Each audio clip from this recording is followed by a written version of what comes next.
Good evening friends. ನೋಡಿ, ಇದು 1997 ಅಲ್ಲಿ ನಾವು ಬೋರ್ವೆಲ್ ಹಾಕ್ಸಿ ಅಗ್ರಿಕಲ್ಚರು ಸ್ಟಾರ್ಟ್ ಮಾಡಿದ್ದು. ಇದರಲ್ಲಿ ನಾವು ಅಡಿಕೆ, ತೆಂಗು, ಮಾವು, ವಿಳೆದೆಲೆ, ನುಗ್ಗೆ ಗಿಡ ಈ ರೀತಿಯಾಗಿ ಹಲವಾರು ಬೆಳೆಗಳನ್ನು ಬೆಳೆದಿದ್ದೀವಿ. ಕಳೆದ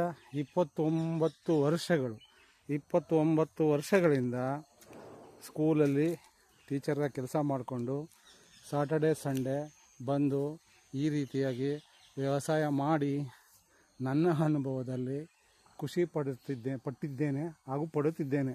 ಓಕೆ, ನೋಡಿ ಇದು ಏಲಕ್ಕಿ ಗಿಡ.